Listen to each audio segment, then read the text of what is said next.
김상덕 안수집사님께서 기도하시겠습니다.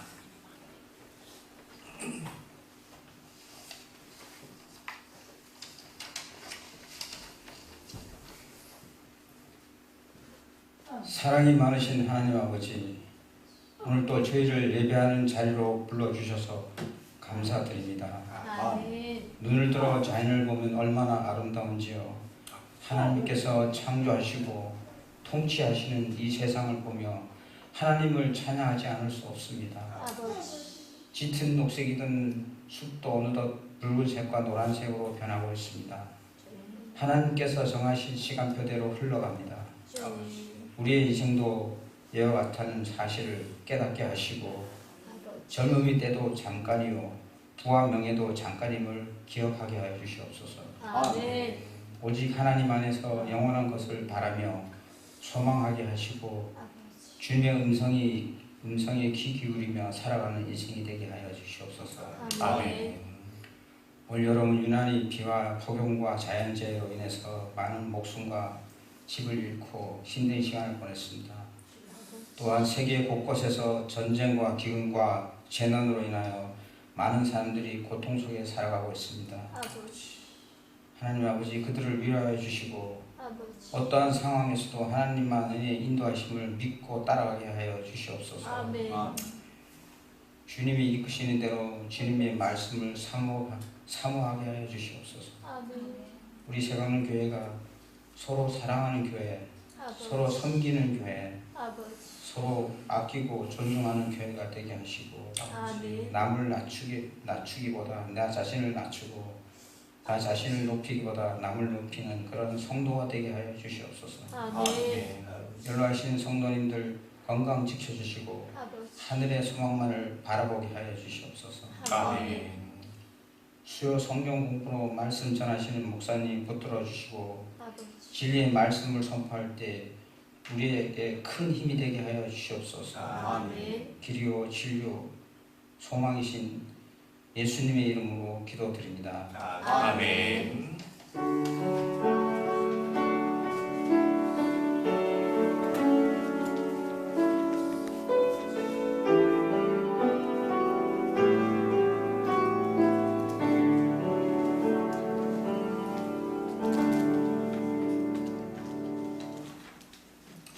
오늘 하나님께서 우리에게 주시는 말씀입니다. 고린도후서 3장 4절로 5절 말씀입니다. 고린도후서 3장 4절 5절 2절 말씀 우리 함께 봉독해 보십시다. 시작. 우리가 그리스도로 말미암아 하나님을 향하여 이 같은 확신이 있으니 우리가 무슨 일이든지 우리에게서 난 것이 스스로 만족할 것이 아니니 우리의 만족은 오직 하나님으로부터 나느니라. 다시 한번 읽어봅시다. 시작. 우리가 그리스도로 말미암아 하나님을 향하여 이 같은 확신이 있으니 우리가 무슨 일이든지 우리에게서 난 것 같이 스스로 만족할 것이 아니니 우리의 만족은 오직 하나님으로부터 나느니라. 아멘. 바울을 모함하던 거짓 사도들은 바울이 고린도 교회에 추천서 한 장 혹은 자천서, 자기소개서 한 장 제출한 적이 없다는 것을 가지고 그것을 바울을 모함하는 좋은 구실로 삼았습니다. 바울이 가짜이기 때문에 다른 사람에게 추천서를 받을 수도 없었고 자기소개서도 쓸 수 없다는 식으로 공격했습니다. 그래서 그 비판을 받은 바울이 어떻게 했습니까? 추천서를 받기 위해서 부랴부랴 유명한 전도자나 누구라도 알 수 있는 사도를 찾아갔습니까? 아니면 자기소개서를 장황하게 써보냈습니까? 그렇지 않았죠. 바울은 그럴 필요가 전혀 없다라고 말을 했습니다. 이유는 자신을 공격하는 자들의 궁극적인 목적이 추천서나 자천서를 받는 데 있는 것이 아니라 바울의 존재 자체를 부정하는 데 있음을 알았기 때문이었습니다. 따라서 설령 추천서를 보내거나 아니면 자기 자천서를 써보낼 경우에 추천서와 자천서의 내용을 가지고 그 내용을 가지고 꼬투리를 잡아서 계속해서 공격할 것임을 누구보다도 잘 알았기 때문이죠. 그 대신 바울은 다른 사람들이 상상할 수 없는 추천서를 제시했죠. 그게 뭐였습니까? 그것은 영적 불모지라고 할 수 있는 타락과 향락과 우상의 도시 고린도라는 도시에 바로 주님의 몸된 교회가 선 것, 즉 고린도 교회 자체가 자신을 향한 주님의 추천서라고 이야기했습니다. 왜요?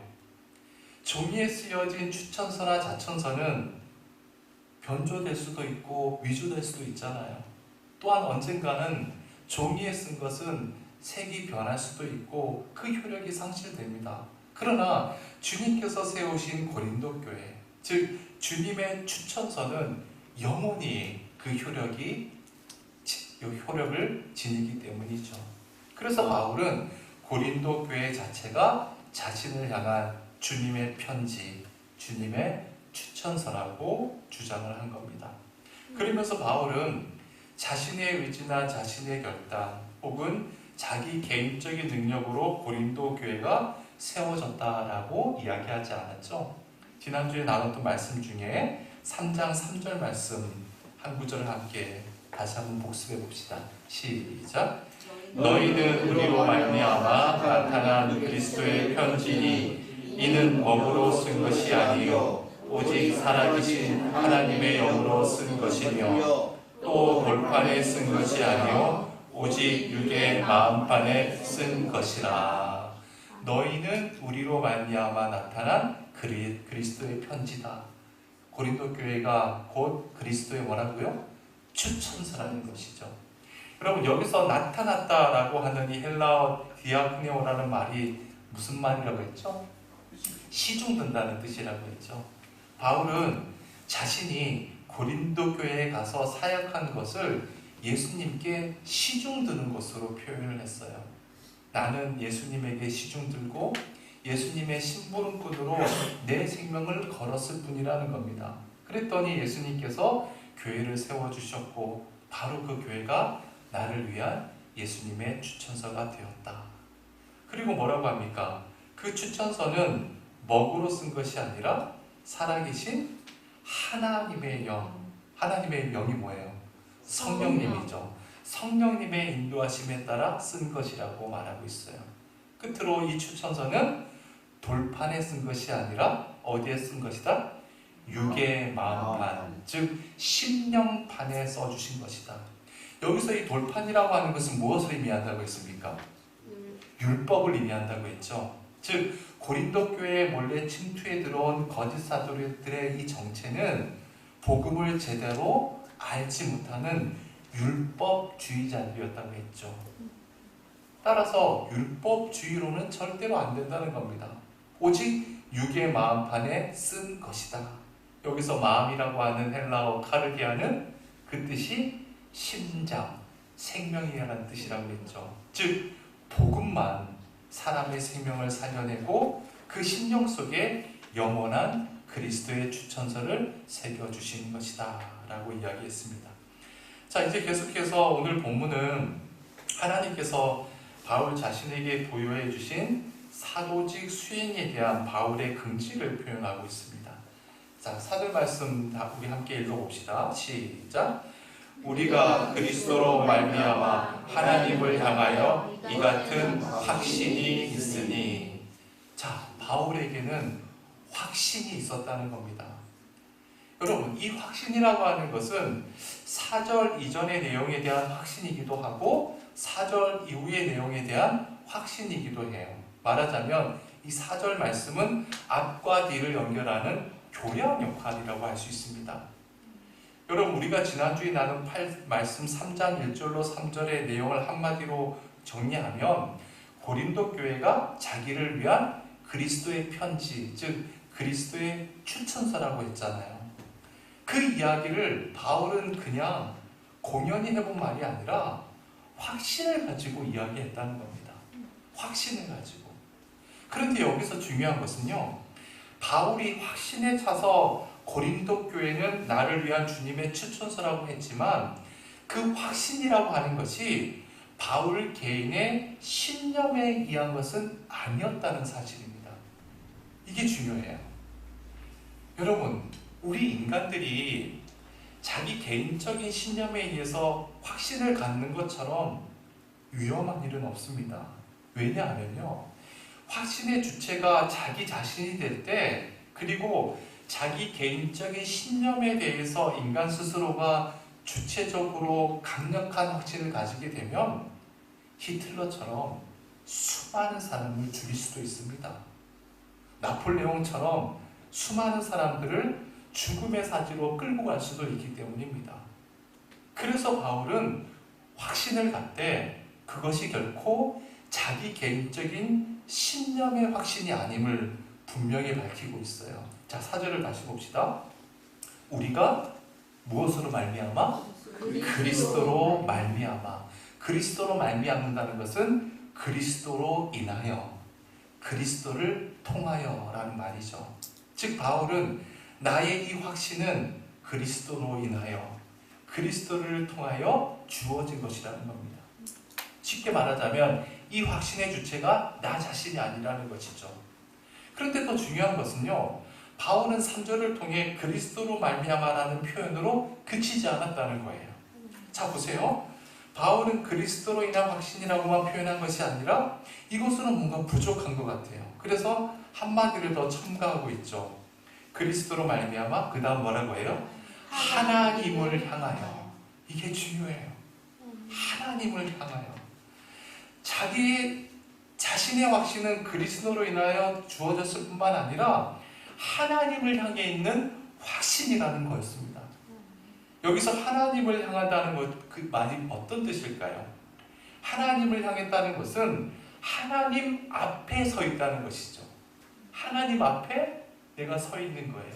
그래서 이것을 쉬운 말로 라틴어로 코람데오라고 해요. 다 같이 코람데오. 네, 많이 들어보셨죠? 코람은 뭐뭐 앞에, 데오는 데오스, 하나님이죠. 하나님 앞에 있다는 거예요. 여러분, 하나님은 대체 어떤 분이세요? 하나님은 창조주세요. 영원하신 분이세요. 전능하세요. 무한하신 분이세요. 자, 그러면 생각해 보세요. 만약 내가 그 전능자, 무한하신 분 앞에 서면, 그분을 향해 있으면 나는 미물에 지나지 않는 유한한 피조물임을 통감하지 않을 수밖에 없죠. 그렇잖아요. 그래서 바울은 그리스도로 인해 나에게 확신이 있어도 항상 하나님 앞에서 코람데오 하면서 그 확신을 점검하고 또 점검했다는 겁니다. 하나님의 관점에서 항상 계속해서 자기 자신을 살펴왔다는 것이죠. 말하자면 나의 확신의 주체가 나 자신이 아니라 누구라는 거예요? 하나님이라는 겁니다. 확신의 주체는 하나님이에요. 내가 아니라는 거예요. 여러분, 바울의 이러한 신앙의 자세 너무너무 중요하죠. 우리가 본받아야 될 신앙의 자세가 아닌가 싶습니다. 예를 들어서 우리가 하나님의 말씀을 볼 때 우리가 하나님을 향해 서 있지 않으면, 하나님 앞에서 나의 피조물됨을 바르게 보지 않는다면, 하나님 앞에서 나 자신을 점검하지 않는다면 우리는 언제든지 하나님의 말씀을 나를 위한 수단으로 전락시켜 버릴 수 있기 때문입니다. 그래서 나는 나라고 하는 이 우물에서 벗어나지 못하는 거예요. 따라서 우리는 늘 하나님의 그 말씀 앞에서 나 자신을 바르게 살펴볼 수 있어야 합니다. 하나님의 말씀 앞에서 나의 어느 부분이 잘못되어 있는지, 또 어느 부분이 필요한지, 또 어느 부분이 불필요한지를 하나님 앞에서 늘 점검해야 한다는 거예요. 그래서 바울은 그리스도로 말미암아, 그리고 하나님 앞에서 하나님을 향해서 확신을 갖고 살 수 있었던 것이죠. 우리 2주 전에 살펴보았던 고린도후서 2장 10절 말씀이 또 거의 비슷한 얘기인데 다시 한번 찾아봅시다. 고린도후서 2장 17절 시작. 우리는 수많은 사람들처럼 하나님의 말씀을 혼잡하게 하지 아니하고 곧 순전함으로 하나님께 받은 것 같이 하나님 앞에서와 그리스도 안에서 말하노라. 복음의 장사꾼들은 하나님의 말씀에 절대로 넣어서는 안 될 세상의 욕망과 세상의 가치를 넣어서 혼합시켜요. 하지만 바울은 하나님 앞에 있기 때문에 그리스도 안에서 하나님 말씀만을 순전함으로 선포할 수밖에 없었던 겁니다. 어떻게 그것이 가능하죠? 내가 누구에게 복음을 전할 때 그 자리에 하나님이 계심을 믿었기 때문입니다. 하나님이 앞에 있다고 믿은 거예요. 여러분, 저를 보세요. 하나님이 앞에 계신다. 하나님 앞에 있다. 이것을 주석을 좀 가한다면 이런 거죠. 내가 누구에게 복음을 전해요. 아무에게 복음을 전하는데 그 복음을 받는 사람은 사람이 아니라 누구라는 거예요? 하나님이라는 사실입니다. 그렇죠. 그렇다면 보세요. 내가 하나님께 복음을 전하는 거예요. 그러면 내가 어떻게 가짜를 전할 수 있습니까? 어떻게 혼합해서 말씀을 전할 수 있겠어요? 복음에 다른 것을 혼합시킬 수 없죠.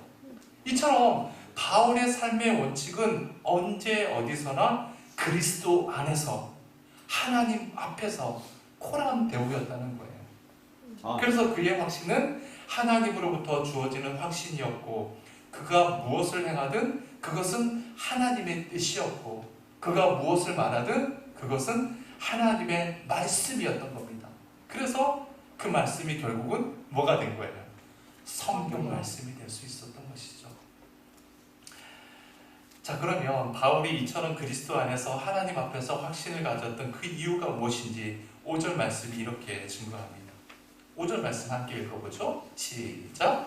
우리가 무슨 일이든지 우리에게 난 것 같이 스스로 만족할 것이 아니니 우리의 만족은 오직 하나님으로부터 나느니라.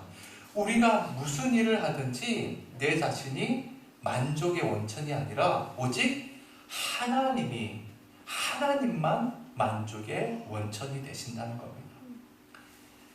여러분, 인간의 가장 큰 불행과 비극이 뭘까요? 자기 스스로 만족의 원천이 되려고 하는 건 아닐까요? 여러분, 근데 가만히 한번 생각해 봅시다.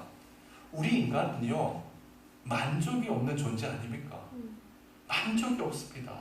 그래서 아무리 채워도 부족하다 그래요. 마치 밑 빠진 독에 물을 붓는 꼴이죠. 따라서 내가 만족의 원천이 되려고 하면 채워도 채워지지 않기 때문에 채워지지 않는 것을 채워지는 것처럼 착각하게 되고 또한 계속해서 채우려고 하니까 결국 멸망의 길로 갈 수밖에 없는 것이죠. 여러분, 예수님께서 십자가의 고난을 받으시기 직전에 유대인들이 빌라도에게 예수님을 넘겨주잖아요. 좀 재판을 받고 공식적으로 처형하기 위함이었죠.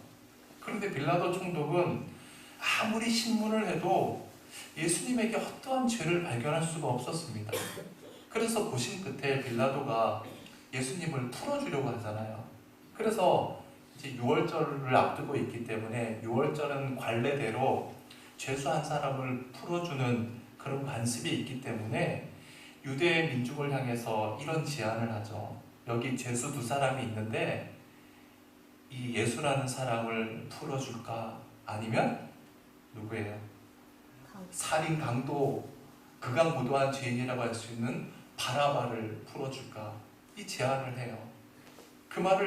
그런 제안을 했는데 빌라도가 그 제안을 할 때는 당연히 예수를 풀어달라고 할 줄 알았거든요. 그렇게 제안을 한 겁니다. 근데 유대 민중들이 누구를 풀어달라는 거예요? 바라바를 풀어달라는 겁니다. 그 말을 듣고 빌라도가 소스라치게 놀란 거예요. 그래서 만약 바라바를 안 풀어주고 예수를 풀어주었다가는 엄청난 소요사태가 일어날 것 같은 겁니다. 그래서 빌라도가 어떻게 하죠? 마가복음 15장 15절 말씀 읽어봅시다. 시작. 빌라도가 우리에게 만족을 주고자 하여 바라바는 놓아주고 예수는 채찍질하고 십자가에 못 박히게 넘겨주니라. 여러분 이 말씀 잘 보세요. 빌라도가 우리에게 뭐라고요? 만족을 주고자 하여. 빌라도가 바라바를 풀어준 이유가 뭐라는 거죠? 인간들을 만족하게 해주기 위함이었다는 겁니다. 여기서 이 만족이라는 말이 헬라어 명사로 히카노테스라고 해요. 다 같이 히카노테스. 히카노테스. 본문의 만족과 똑같은 단어입니다. 여러분, 이 이야기는 2000년 전에 이 미련한 유대 군중들, 이 미련한 유대 군중들이 진리요 생명 대신 예수 그리스도를 못 박아 죽였던 그 2000년 전의 역사적인 사건으로 끝나는 이야기가 아니잖아요. 여러분, 인간은 자기 자신만을 만족의 원천으로 삼을 때 언제든지 진리를 능욕하고 멸시한다는 겁니다. 언제든지 진리를 자기 손으로 짓밟아요. 여러분, 유대 민족만 그런 것이 아니었습니다. 빌라도 총독도 예수님에게 죄가 없다는 사실을 알면서 민중들이 소요를 일으킬까 두려워서 진리를 내어주는 것으로 그 순간 자기 만족에 취한 겁니다. 그렇잖아요. 반면에 인간 자신을 만족의 원천으로 삼지 않고 오직 하나님만을 만족으로 원천으로 삼는다면 그 사람은 이미 영적으로 영원히 거듭난 사람임에 틀림이 없겠죠. 여러분 그렇지 않습니까? 하나님 안에서 죽을 수밖에 없는 유한한 존재가 죽음을 뛰어넘는 영원한 존재로 거듭났다는 것, 그보다 더 큰 만족이 어디 있겠어요? 여러분, 우리가 하나님 나라에 들어가는 것은 이 세상의 소유로 들어가는 것 절대 아니잖아요. 그리스도 안에서 하나님 나라로 들어가는 기준은 거듭난 존재로만 들어갈 수밖에 없는 거 아닙니까? 그러므로 하나님만을 만족으로 삼는다라고 하는 것은 이미 그 사람은 하나님께서 주신 그 존재의 가치를 바르게 깨달은 존재, 영적으로 거듭난 인간이 되었음을 의미하는 것이죠. 여러분, 아무쪼록 여러분 모두가 영적으로 영원히 거듭난 존재인 줄 믿습니다. 네. 자, 여기서 중요한 것은 이 5절에서 이 만족이라고 하는 이 단어가 헬라어 명사로 뭐라고 했습니까? 히카노테스라고 했죠. 그런데 이 뜻이 두 가지가 있는데 이 뜻을 오늘 좀 알면 참 좋을 것 같아요. 첫 번째 뜻은 한번 적어봅시다.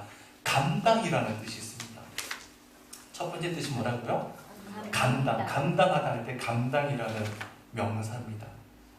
우리가 무슨 일을 감당하든지 그것을 감당할 수 있는 능력이나 자격은 우리 자신에게 있는 것이 아니라 전적으로 하나님에게 있다는 거예요. 그래서 표준 세번역이 본문 5절을 아예 이렇게 번역을 했습니다. 표준 세번역이 5절 번역한 걸 함께 읽어볼까요? 시작. 우리는 이런 일을 할 수 있는 자격이 우리에게서 나왔다고 생각하지 않습니다. 우리의 자격은 오직 하나님께로부터 나옵니다. 여러분, 교만한 인간은요, 무슨 일을 하든지 자기에게 자격이 있다고 생각해요. 자기에게. 그래서 어떤 일이 이루어졌을 때 그것은 자기의 능력 때문이라고 생각합니다. 그래서 하나님과 무관한 사람이 되고 말죠. 결국 성공하고 성취한다고 해도 큰 일을 이루었음에도 불구하고 하나님과 멀어집니다. 왜? 교만한 사람의 마음속에는 하나님이 거하실 틈이 없기 때문이죠.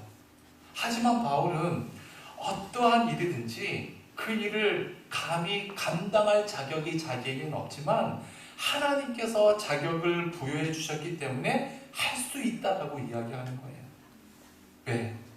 자격을 주신 분이 하나님이시기에 하나님께서 그것을 감당할 수 있는 능력마저 주셨다는 것을 믿었기 때문이죠.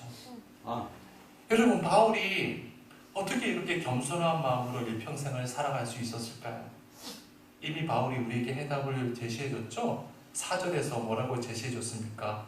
그리스도로 말미암아 하나님을 향해 있었기 때문이에요. 그렇습니다. 바울은 항상 그리스도 안에서 하나님 앞에서 코랑 대화하고 있었기 때문이에요. 그리스도 안에서 하나님 앞에서 바울 자신을 보면 바울은 아무것도 할 수 없는 인간이에요. 그런데도 하나님께서 자격을 줬어요. 자격을 주셨을 뿐만 아니라 그 일을 감당할 수 있는 능력도 공급해 주셨어요. 그래서 나는 행할 수 있고 그 결과에 대해서 나는 만족한다는 것이죠. 자, 그리고 두 번째, 만족이라는 말, 이 히카노테스에는 이런 뜻이 있습니다. 충분이라는 뜻이에요. 뭐라고요? 충분. 예. 첫 번째는 뭐라 그랬어요? 감당. 두 번째는 충분. 예. 이 만족이라고 하는 히카노테스는 감당, 충분이라는 뜻이 있어요. 여러분, 이 히카노테스라는 단어가 신약 성경에 우리가 읽고 있는 이 신약 성경 이 히라보로 쓰여져 있는데 고린도전서 3장 5절 본문에 딱 한 번 기록되어 있습니다. 히카노테스라는 단어는 딱 한 번 기록되어 있는 굉장히 특수한 단어예요. 그런데 굉장히 흥미로운 것은요, 주전 250년경에 여러분 이 히브리어로 된 구약 성경이 처음으로 헬라어로 번역된 적이 있습니다. 그것을 가리켜서 70인역이라고 해요. 한번 따라서 해보세요. 70인역. 70명이 번역했다 그래서 70인역이라고 해요. 자, 저를 보세요.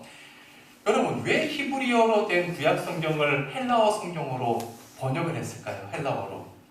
주전 250년 경에는요, 이미 이스라엘이라는 나라는 있어요, 없어요? 지구상에 이스라엘이라는 나라는 있어요, 없어요? 없죠.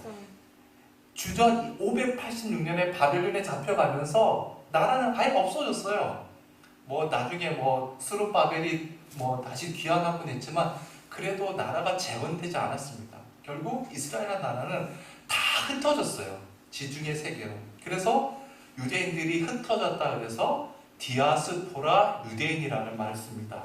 따라서 당시 외국 등지에서 태어난 유대인들은 당시 세계의 공통어가 헬라어였거든요. 지중해 세계의 공통어는 헬라어였는데 히브리 말은 쓰지를 못하는 거예요. 나라도 아예 없어졌고 다 흩어졌으니까 히브리 말은 아예 쓰지를 않아요. 그래서 구약 성경 자체를 읽을 수가 없는 겁니다. 그래서 하나님의 말씀인 성경을 후손들이 읽고 그 말씀을 지켜야 할 텐데, 그래서 주전 250년경에 70명의 유대학자들이 히브리어로 된 구약 성경을 당시의 공용어인 헬라어로 번역한 것을 뭐라고 한다고요? 70인역이라고 해요. 그런데 이 70인역 성경에는 지금 우리 신약 성경에는 한 번밖에 나와 있지 않는 이 히카노테스가 구약 성경에는 여러 번 나와요. 충분이라는 그런 의미로. 그래서 제가 몇 가지만 추려서 소개를 하고자 합니다. 예를 들어서 룻기 1장 2절 말씀, 룻기 1장 20절 말씀 함께 읽어보죠. 시작. 나오미가 그들에게 이르되 나를 나오미라 부르지 말고 나를 마라라 부르라. 이는 전능자가 나를 심히 괴롭게 하셨음이니라. 자, 여기 보면 룻의 시어머니 나오미가 하나님을 가리켜서 전능자라고 불렀는데 70인역 성경에는 이 전능자를 히카노테스, 충분자라고 번역을 했어요. 욥기 31장 2절 말씀 시작. 그리하면 위에 계신 하나님께서 내리시는 봉깃이 무엇이겠으며 높은 곳에 전능자께서 주시는 기업이 무엇이겠느냐. 여기 나오는 전능자도 70인역에서 히카노테스라고 번역했습니다. 또한 우리가 잘 아는 말씀 스바냐 3장 17절 시작. 너의 하나님 여호와가 너의 가운데에 계시니 그는 구원을 베푸실 전능자이시라. 그가 너로 말미암아 기쁨을 이기지 못하시며 너를 잠잠히 사랑하시며 너로 말미암아 즐거이 부르며 기뻐하시리라 하리라. 여기 나오는 전능자도 70인역에서는 히카노테스라고 번역했어요. 그런가 하면 창세기 17장 1절 말씀 한 군데 더 볼게요. 시작. 아브라함이 99세 때에 여호와께서 아브라함에게 나타나서 그에게 이르시되 나는 전능한 하나님이라 너는 내 앞에 행하여 완전하라. 여기서도 70인역이 나는 전능한 하나님이라, 전능한을 히카노테스라고 번역했어요. 우리말로 번역하면 모두 하나님이 어떤 자? 충분자라는 뜻이라는. 자, 여러분, 어떻게 하나님이 전능하실 수 있을까요? 그분은 충분자이시기 때문이에요. 그분에게는 능력이 충분해요. 그분에게는 생명이 충분해요. 그분에게는 사랑이 충분하세요. 그분에게는 권능이 충분하세요. 그래서 그분은 전능하신 겁니다. 바울에게 있어서도 하나님은 충분자였던 거예요. 그래서 그리스도 안에서 하나님 앞에서 서 있을 때 하나님을 향할 때 그 하나님은 충분한 하나님이셨던 겁니다. 그래서 그 충분자 안에서 하나님으로 인해 만족할 수밖에 없었던 것이죠. 뿐만 아니라 그분 안에서는 없는 것이 없어요. 없어서는 안 될 영원한 것으로 충분했던 겁니다. 그분 안에서 그분은 무슨 일이든 감당하지 못할 일이 없으신 분이셨어요. 왜? 무슨 일이든 감당할 수 있는 능력이 하나님 안에서는 충분하기 때문이죠. 여러분, 우리가 우리 자신의 만족을 위해서 살면요, 하기 싫은 건 절대로 안 하잖아요. 그렇지 않습니까? 그러나 충분자 되신 하나님 앞에서 살면 하기 싫은 것도 할 수가 있습니다. 충분자 되신 하나님 안에서 다 가능해요. 왜? 내가 하기 좋은 것의 결과와 내가 하기 싫은 것의 결과가 어떤 차이가 있을 것인지 충분하신 하나님 안에서는 보이거든요.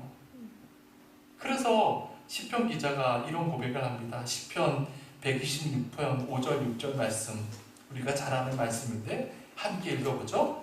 눈물을 흘리며 씨를 뿌리는 자는 기쁨으로 거두리로다. 울며 씨를 뿌리러 나가는 자는 반드시 기쁨으로 그 곡식단을 가지고 돌아오리로다. 여러분, 잘 보세요. 눈물을 흘리면서 씨를 뿌려요. 잘 보세요. 처음에는 씨를 뿌리면서 울었어요. 두 번째는 울며 씨를 뿌리러 나가요. 그러니까 나가는 것만 생각해도 눈물이 나는 겁니다. 왜 울죠? 그 일이 얼마나 힘들지 알거든요. 그래서 현장에 나가기도 전에, 집 현관문을 열기도 전에 눈물부터 나는 거예요. 그러면 가지 말아야죠. 그 현장에 가지 말아야 되잖아요. 그런데 시인이 이렇게 고백합니다. 뭐라고 얘기합니까? 반드시 기쁨으로 그 곡식단을 가지고 돌아오리로다. 여러분, 이와 같은 믿음의 근거가 뭐죠? 그분이 어떤 분이시기에? 충분자이시기 때문이죠.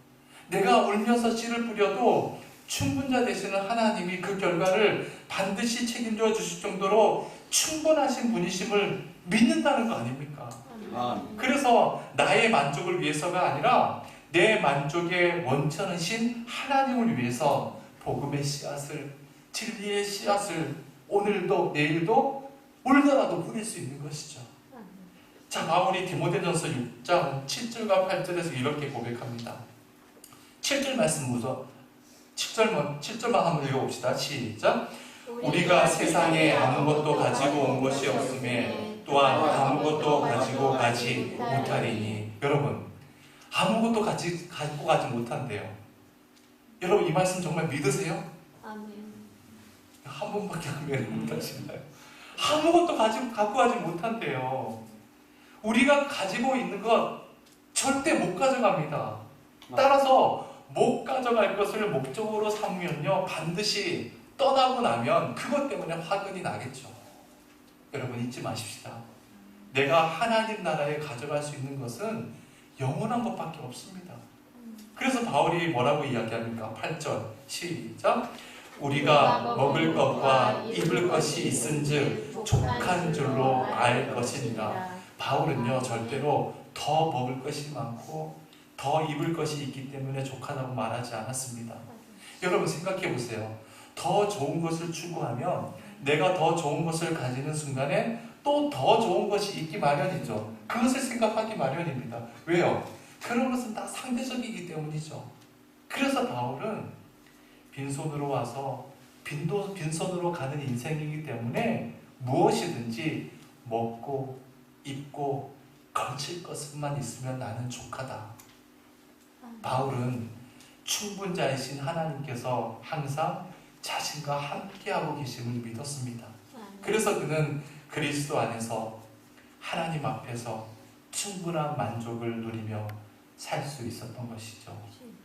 사랑하는 여러분, 이 시간 이후로 날마다 그리스도 안에서 하나님이 내 앞에 계시다는 사실을 믿고 살아가는 저와 여러분 다 되시길 축원해 드립니다. 그래야만 우리가 죄악에 빠지지 않을 수 있습니다. 그래야만 하나님의 말씀을, 복음을 순전하게 전할 수 있습니다. 그래야만 하나님만이 충분자이심을 믿고 살아갈 수 있습니다. 아무쪼록 그리스도 안에서 하나님 앞에서 코람데오의 삶을 살아가는 저와 여러분 다 되시길 축원해 드립니다. 우리 438장 함께 별단의 찬양으로 올려드립시다.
좋으신 하나님, 세상의 것으로 만족하지 않고 오직 하나님으로 만족하기 위해서 이 늦은 저녁 시간 주님 앞에 나올 수 있는 믿음을 주시니 감사합니다.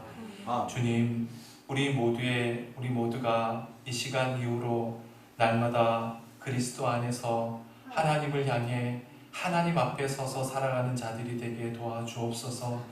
우리 하나님께서는 충분자이심을 늘 기억하며 살기에 도와주옵소서.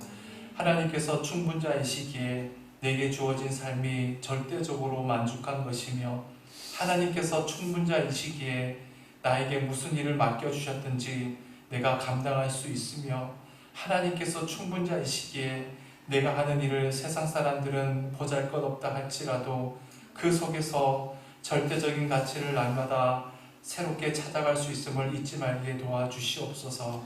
그리하여 우리 모두가 충분하신 하나님의 도구로 아름답게 쓰임받는 저희들 모두가 될 수 있도록 인도하여 주옵소서. 모든 은혜 감사드리며 예수님의 이름으로 기도드립니다. 아멘. 하늘에 계신 우리 아버지여, 이름이 거룩히 여김을 받으시오며 나라가 임하옵시며 뜻이 하늘에서 이루어진 것 같이 땅에서도 이루어지이다. 오늘날 우리에게 일용할 양식을 주옵시고 우리 가운데에 죄 지은 자를 사하여 준 것 같이 우리 죄를 사하여 주옵시고 우리를 시험에 들게 하지 마옵시며 다만 악에서 구하옵소서. 내게 나라와 권세와 영광이 아버지께 영원히 있사옵나이다. 아멘.